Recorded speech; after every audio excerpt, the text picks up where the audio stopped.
students, how are you all? I'm sure you all are doing perfect and enjoying your studies too. So children, let's begin with our next chapter, which is waste disposal. तो हम इस chapter में जानेंगे जो हमारे घरों से waste निकलता है उसको हम कैसे डिस्पोज करते हैं, कैसे मैनेज करते हैं.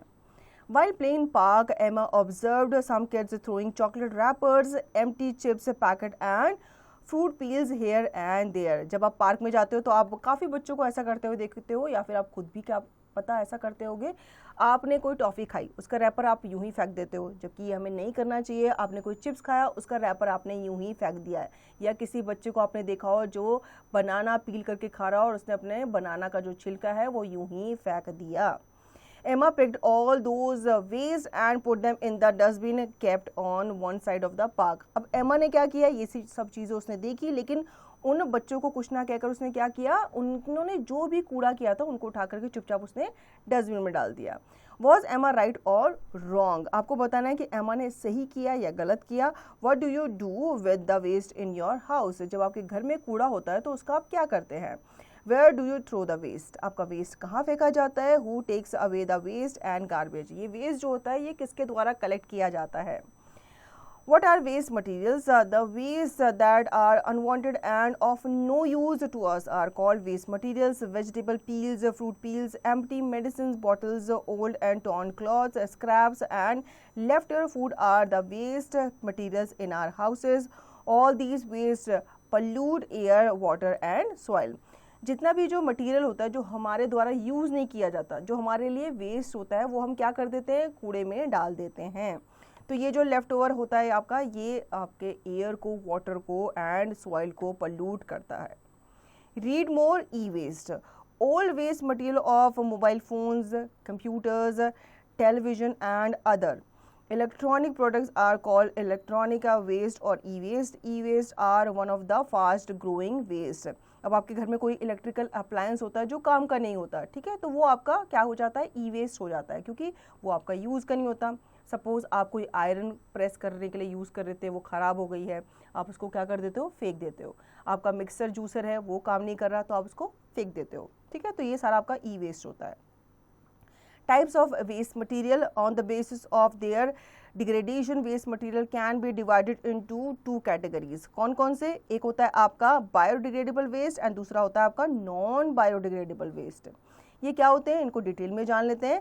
Biodegradable waste material can be easily broken down by microorganisms and mixed with the soil. Municipal waste, vegetable waste, leftover food, human waste, sewage waste are some example of biodegradable waste. तो ऐसा waste जो easily decompose हो जाता है, ठीक है, soil में mix होकर के डिकम्पोज हो जाता है. कैसे, इनको छोटे छोटे जो माइक्रो ऑर्गेनिजम्स होते हैं वो इनको ईजिली क्या करते हैं, खाते हैं, इनको ब्रेक डाउन करते हैं. तो ये आपके बायोडिग्रेडेबल वेस्ट होते हैं. जैसे आपके जो सब्जी वगैरह का कूड़ा होता है उसके छिलके होते हैं, अंडे के छिलके होते हैं, आपका वेस्ट होता है, ये सारा का सारा बायोडिग्रेडेबल वेस्ट माना जाता है. नॉन बायोडिग्रेडेबल वेस्ट मटेरियल, अब ये क्या होते हैं, non biodegradable waste material can not be degraded by micro organisms and remain unchanged for a long time. जैसे कि प्लास्टिक, इसको जो माइक्रो ऑर्गेनिजम्स हैं वो नहीं खा पाते, तो ये बायोडिग्रेड या डिकम्पोज नहीं हो पाता. These include plastics, glass bottles, polymers, aluminum cans, polythene bags, detergents and rubber. Before we dispose any waste, we need to separate them as biodegradable or non-biodegradable and dispose accordingly. तो आपके घर में आपको suggest किया जाता है कि आपके पास 2 कूड़ेदान होने चाहिए, एक ग्रीन कलर का जिसमें आप बायोडिग्रेडेबल वेस्ट रखेंगे, एक ब्लू कलर का जिसमें आप नॉन बायोडिग्रेडेबल वेस्ट रखें, सो दैट इन दोनों को सेग्रीगेट करना ईजी हो जाता है और उनको डिस्पोज करना भी ईजी होता है. Brainstorm, make a list of waste you observe in your house such as vegetable peels, milk packets, old medicine bottles, plastic bottles, waste papers, etc. Categorize those waste as biodegradable and non-biodegradable. Take 2 plastic unused bins, decorate them, one in green and the other in blue color as shown. Use green bin for biodegradable and blue bin for non-biodegradable waste. आपको क्या करना है, अपने घर का कूड़ा आपको segregate करना है, ठीक है, उसको अलग अलग करना है। जैसे कि प्लास्टिक की बॉटल है, कैन है, उनको आप अलग करेंगे। जो सब्जी का कूड़ा है, सब्जी के छिलके हैं, उनको आप अलग करेंगे और अलग कूड़ेदान में डालेंगे। Now disposal of waste. Waste materials are harmful for our health and environment. Various methods are used for disposal of waste material. अब ये जो वेस्ट मटेरियल होता है इसको हमें अपने घर से जल्दी निकालना होता है, क्योंकि ये धीरे धीरे सड़ना शुरू हो जाता है। जब ये सड़ना शुरू हो जाता है तो इसमें से बदबू आती है, तो हम इसको ज़्यादा देर तक अपने घर में नहीं रख सकते। तो पहला होता है landfills. Landfills are designated sites where waste is buried, designated to contain pollution but often contributing to methane emissions and potential groundwater contamination. Although they manage large waste volumes, environmental concerns are significant. तो landfills जो होते हैं वो इसीलिए बनाए जाते हैं ताकि आपका जो वेस्ट है वो उसमें दबा दिया जाए, क्योंकि अगर आप उसको खुला छोड़ दोगे तो उसमें से मीथेन गैस निकलती है जो हमारे एनवायरनमेंट के लिए काफ़ी हार्मफुल होती है। Incineration involves burning waste at high temperature, drastically reducing its volume and sometimes generating energy. However, it can release air pollutants, making emission controls essential for minimizing environment impact. तो एक होता है आपका इंसिनरेशन। ये आपका जो मेथड होता है इसमें जो आपका ज़्यादा कूड़ा होता है उसको जलाया जाता है। हालांकि ये भी क्या करता है, ये भी हमारा जो एनवायरनमेंट है या जो एयर है उसको पल्यूट करता है। Composting decomposes organic waste, producing nutrient rich soil while reducing landfill contribution. Primarily suited for organic materials, it is widely used in households and communities for sustainable waste management. Composting जो होती है ये आपके organic waste को easily क्या करता है, decompose करता है, ठीक है, और उसको क्या बनाता है, खाद बनाता है। Now next is anaerobic digestion. Anaerobic digestion breaks down organic waste in oxygen free environments, generating biogas for energy and fertilizer. This method is efficient for organic waste but requires specific facilities for processing. तो आपका जो anaerobic digestion होता है ये आपके organic waste को तोड़ता है, उसको ब्रेक डाउन करता है इन ऑक्सीजन फ्री एनवायरनमेंट, लेकिन इसमें आपको स्पेसिफिक फैसिलिटीज़ चाहिए होती हैं ताकि आप इसको प्रोसेस कर सको। Waste to energy, WTE. Waste to energy technology converts waste into electricity or heat, reducing waste volume while producing energy. Although effective, it is costly and require pollution control due to potential emission. तो waste to energy जो होता है ये आपका convert करता है waste को electricity में और हीट में, ताकि जो वेस्ट है उसको रिड्यूस किया जा सके, लेकिन ये काफ़ी कॉस्टली होता है। Saving the environment, we can save our environment using the 3 R's concept for reducing waste. Reduce, we should use cloth or jute bags instead of plastic bags for shopping. We can avoid purchasing materials packed in polythene bags. Reuse, there are several things we throw away as a waste which can be put to several other uses. For example, the old plastic jars and aluminum cans can be used as a pen stand. Recycling is the process of converting waste into reusable material. For example, old newspaper, books and magazines are collected and processed into new paper. अगर आप अपने environment को बचाना चाहते हैं तो आपको 3R का जो कॉन्सेप्ट है उसको यूज़ करना चाहिए, उसको अप्लाई करना चाहिए अपनी लाइफ में। 3R का मतलब पहला है रिड्यूस, ठीक है, जितने भी आपके घर में जो पॉलीथीन बैग्स आते हैं उनको आप हटा करके उसकी जगह पे क्लॉथ्स का बैग, जूट का बैग इस्तेमाल कर सकते हैं। और जब भी आप मार्केट जाएं तो अपने साथ ये बैग कैरी करें ताकि मार्केट में जो भी आपको पॉलीथीन में सामान दे रहे हैं उनको आप अवॉइड करें, उनको बोलें कि आप हमारे थैले में डायरेक्ट डाल दें। आप चीज़ों को रीयूज़ कर सकते हैं, जो भी आपके घर से वेस्ट निकल रहा है इनको आप रीयूज़ कर सकते हैं। जैसे शैम्पू की बॉटल हो गई, कैंस वगैरह हो गए, इनको आप कोई और सामान रखने के लिए या पेन स्टैंड बनाने के लिए भी यूज़ कर सकते हैं। रीसाइकिल, अब बहुत सारे लोग क्या करते हैं, न्यूज़पेपर वगैरह यूं ही फेंक देते हैं, ठीक है, तो इनको आप रीसाइकिल कर सकते हैं ताकि ये किसी और काम में यूज़ किया जा सके। Now brainstorm, think how you can reduce garbage and waste in your house and school. Discuss these with your teacher and friends. Write 4 to 5 sentences about it. अब आपको सोचना है कि आप कैसे इन गार्बेज को रिड्यूस कर सकते हैं, ठीक है। जो भी आपके घर से कूड़ा निकलता है, स्कूल से कूड़ा निकलता है, तो इनको आप कैसे रीयूज़ कर सकते हैं, इसको आप अपने टीचर और फ्रेंड के साथ डिस्कस करेंगे। Now read more. Biogas, it refers to a mixture of gases produced by the breakdown of materials such as agricultural waste, manure, municipal waste, plant material, sewage, green waste or food waste in the absence of oxygen. Biogas is primarily methane and carbon dioxide gas. It is used as an eco-friendly fuel as it does not produce smoke and ash when burned.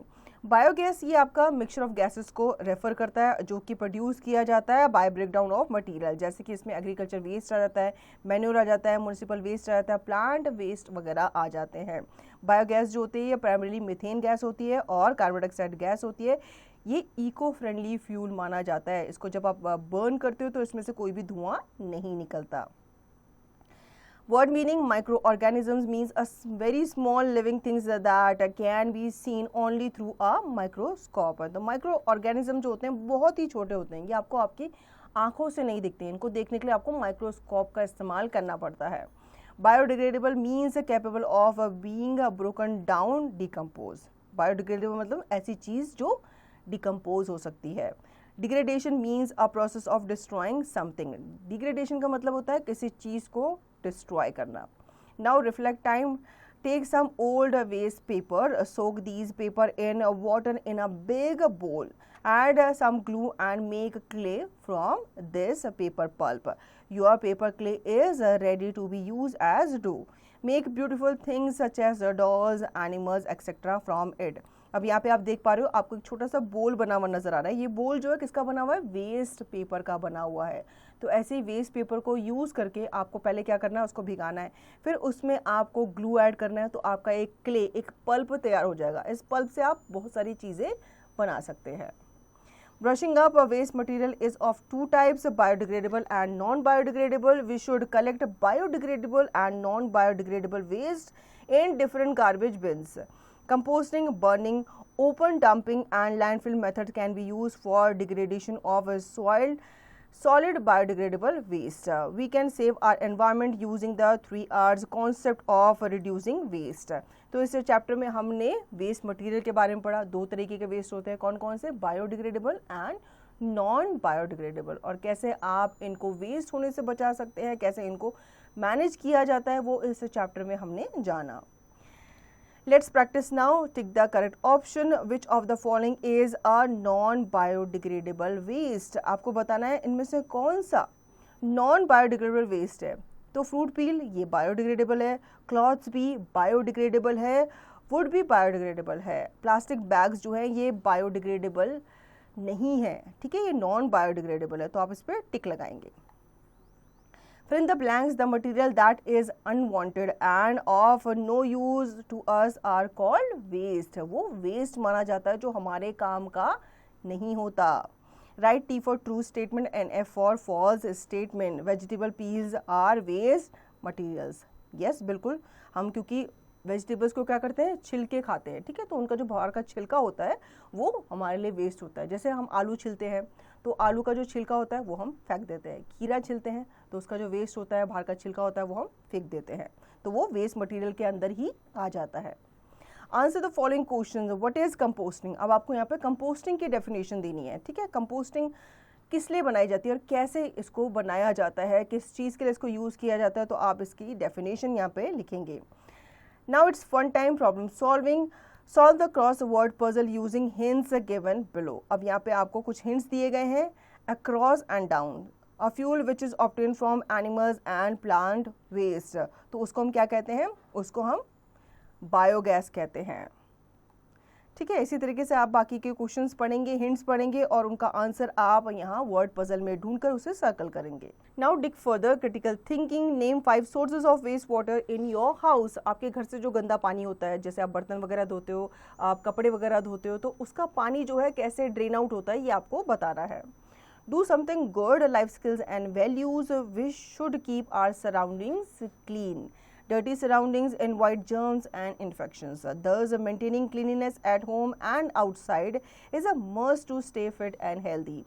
What do you do to make your house and surroundings clean? अब हमें अपने घर के साथ साथ अपने घर के आसपास की जो जगह होती है उनको भी नीट एंड क्लीन रखना चाहिए।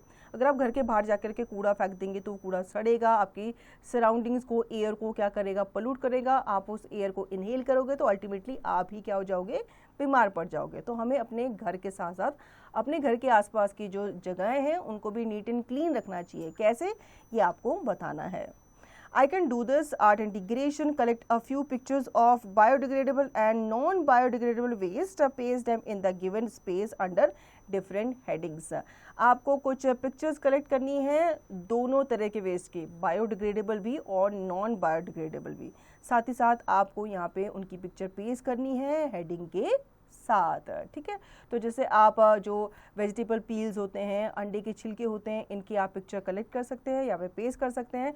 नॉन बायोडिग्रेडेबल में आप प्लास्टिक की बोतल की पिक्चर, एल्यूमिनियम कैन जो होते हैं उनकी पिक्चर आप पेस्ट कर सकते हैं, उनकी हेडिंग वगैरह लिख सकते हैं। So children, I hope you understood the chapter very well. Now you will revise the chapter and practice the given exercise to understand the chapter thoroughly.